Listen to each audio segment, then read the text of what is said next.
Hi, my name is Colin. I'm 31 years old and I live in Philadelphia, Pennsylvania. Hi, I'm Jensen. Happy National Coming Out Day. Hi, I'm Alena Adler.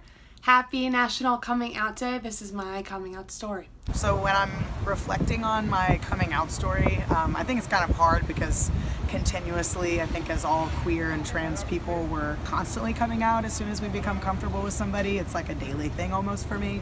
But I do remember a very specific moment in college. I was sitting in the car after a BGLSA meeting, basically our Gay Straight Alliance at my university, and one of my friends, Caleb, literally turned to me mid-conversation and goes, "You're such a dude."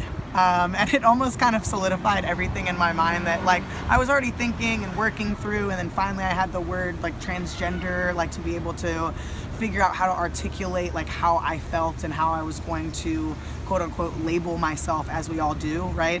And then I've had gradual coming outs past that with cutting my hair and changing my clothes and coming out to family members, but like that specific moment was pretty funny, and it was just very small, but it definitely in that moment I accepted it for myself, and also came out with another person in a car. My coming out is maybe different from other people I know.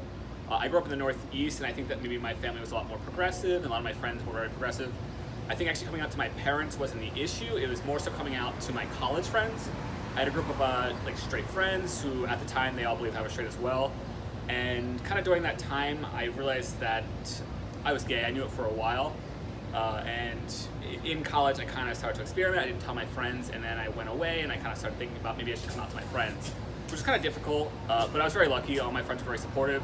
They even were there for me to go to my first date and actually threaten my date. If they ever hurt me, they'd beat them up, which I did jokingly, of course. But I think that the point is that even though my coming out was very easy, there's a lot of people in the LGBT community that actually don't have that the same kind of luxury that I've had. Maybe their family aren't supportive, maybe they're not from an area where they are kind of like open. So I think that's kind of really important for days like this, because to celebrate people who maybe they do struggle and that they do have those issues. So in college, I started to find myself attracted consciously to women and people that were out of the gender binary, and I actually got the courage to come out to my college friends, who ended up being so warm, welcoming, loving, and accepting. And so I continued and started to more visibly date and see women, men, and those who fell in between the binary. I didn't come out to my parents until many years later.